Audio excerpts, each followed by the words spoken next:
We're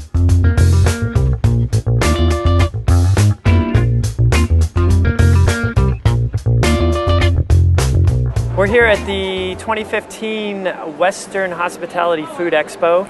I'm here with the CRA's CEO, Jot Condie. How's the show been going for you so far? Good. It's been going good. You know, we've got, you can see back here, we've got a pretty busy show floor. It was, this is the last day, so of course the last day is always a little slower than the first couple days, but it's been a great show. Great, great. And I just wanted to talk to you briefly about what you're seeing, kind of the state of the state facing restaurant operators in 2015 and then into 2016. What are the hurdles that you're seeing, the primary hurdles for restaurant operators? So I mean, right it's there's sort of two stories, and they come into conflict with each other at some point here, I guess. But one is, when you talk to a restaurateur from whether it's Southern California or Northern California, things look good, right? Traffic is up. Customers are, more than ever eating out in restaurants. In fact, this year, the first quarter was the first time in the history of recorded spending data where more American consumers spent money in restaurants than in grocery stores. Wow. Yeah, for the first time ever. Wow. So, I mean, that says a lot about sort of people's changing habits. More and more people eating out, not just for convenience, but it's, the quality of food you get in restaurants is so much different and better than 5 years ago. Yep. So take that, and then the other side of the coin is the minimum wage environment in California, and it's not just California; it's nationally. Sure. And there's a trend where state governments and the federal government used to, manage minimum wages and minimum wage raises. You have city governments now getting into the game, and what we're seeing in Northern California, and now just starting here in LA, that went to a $15 minimum wage. Yep. You have sort of these downwind cities, for lack of a better term, that are also sort of playing, keeping up with the Joneses, I guess, yeah. right? Neighboring Santa Monica is going to be increasing the minimum wage soon. Okay. West Hollywood is apparently looking at it, so is Pasadena, Long Beach. Okay. And the minimum wage actually isn't the scariest part about this. It's what cities will do after they pass these minimum wage laws. When you pass a law, it has to be enforced. And so you have cities now that are investing in mini labor enforcement agencies. So the state has the Department of Labor Standards Enforcement. Yep. San Francisco has the San Francisco Department of Labor Standards Enforcement. And their job is to be sort of proactive and go in and spot check businesses. And so their level of compliance enforcement is more aggressive. Yep. At the city level, which, but they need to have enforcement to enforce these laws. And so you're going to have a lot of cities contiguous to one another that have different wage laws and different enforcement structures and parameters. Yeah, it's going to be really hard. Well, and I'm hearing from my clients, it's hard with the LA minimum wage increase. If you're a caterer, for example, and your employees travel into Los Angeles, work for a bit, and then travel out for the day, and how is this going to work? And to tell you the truth, I don't know if we have answers right now, too. We have to look at that, and I know there's been some of the questions posed to City Council when they passed the bill, but I don't think it's been thought through all the way. It hasn't, but so we only need to look to Oakland or the Bay Area to sort of see how this could really unravel quickly. So you really have a lot of cities clustered around. San Francisco was the first. Across the bridge, Oakland at minimum wage. Right next to Oakland, Berkeley, you have Richmond, Emeryville. They all have different minimum wages. And a restaurant owner called me in Berkeley and said 40% of my customers that I deliver to are in Oakland. What do I, so that's kind of like a riddle. What do I pay my drivers, right. When they're in Oakland? And it was a good question. We submitted a letter to the City of Oakland's Enforcement Division, and their response was shocking, but I guess predictable. And the answer was, when the drivers are in Oakland, you pay them the Oakland minimum wage, and when they're somewhere else, you pay them wherever the other minimum wage is. So that is a very sort of ridiculous example of the confusion that these sort of laws are creating. Yeah.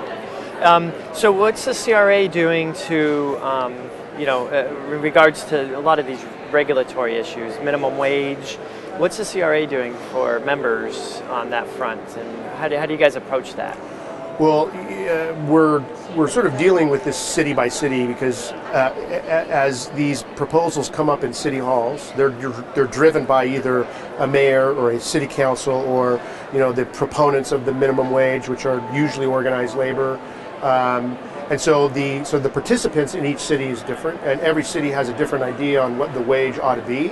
Okay. Some of them have more political processes. Others, like in Sacramento, I should say, have a more thoughtful, deliberative process where they have stakeholders sitting down. Yeah. So a lot of what we're doing for our members is, one, educating them that this is coming. There's a lot of restaurants, especially the ones that aren't members, sometimes aren't even aware of it, sometimes until after it happens. Right. So part of what we see our job is to, one, educate them that this is coming. Two, sort of understand that minimum wages are going up and sort of arriving at a solution that's right for that city. And then organizing the industry so they can communicate with their elected officials and let them know, the impacts it will have on the industry. And maybe make suggestions to mitigate some of the impacts of minimum wage, and sort of helping them have a voice in City Hall. Because a lot of times, if we don't do this, then the only other voice are the proponents, and they only get one side of the story. Right. So our job is to, be vocal. And it's great to have that voice. But and part of the reason my firm's involved with the CRA is. It's nice to have this lobbying voice and talk long term, but I see that more of a long game. But how about for real world, like today, what do I need to do? I know the CRA offers the member benefit of the legal hotline, legal seminars that we're involved with, and what other kind of benefits? Well, I mean, I have to say that this is probably the most important partnership we have.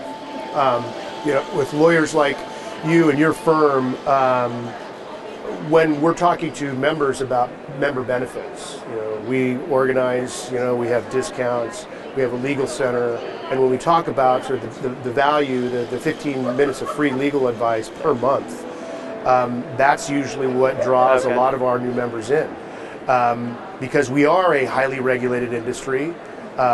Interesting fact, we're regulated by more government agencies than the nuclear power industry. Really? Right? So that just shows you from every sort of local government agency, county, state, federal, and there's so much laws being created, not just in the legislature or in City Hall, but in the courtroom. Case law is actually becoming more and more of an important thing that we need to be following. And really because their laws and case laws are emerging so fast that having legal partners, who can help advise our members and give them information that they need to know so they can stay in compliance is critical. Great. And last question, for 2016, what do you see on the horizon as being one of the biggest, legal, regulatory hurdles, or is there something else out there that a lot of operators might not know about? What's the CRA looking to for 2016? Well, we're likely to see, and this will probably happen in City Hall as well, paid sick days. You're going to see a lot of cities start to pursue laws that impact sort of their employment policies and their employees and their sort of liabilities in this labor law and employment space, because after they pass the minimum wage, right, they invest in a city agency that's a labor enforcement agency, and they're going to be enforcing more than just minimum wage laws, and that's kind of the trend we see. Once they invest in a labor agency, it gives the cities more ability actually to engage in this kind of policymaking, because now you have an enforcement authority. Right. So you're likely to see paid sick days become an issue city by city. I know that's a bill right now. Holiday pay potentially is a bill that they're considering. You'll holiday pay, paid sick days, paid vacation. There's a lot of discussion. A lot of this narrative is being driven by presidential politics, and those are very white hot issues at the presidential level, and cities I think will sort of get into that game, and then probably flexible scheduling, predictive scheduling issues. Cities will be probably approaching those kind of policy issues. Okay. Well, I appreciate you taking time out today to do this. And we'll put information up on the screen for anybody watching to contact the CRA to join. And if they have any questions, who to reach out to. And I appreciate Join the fight.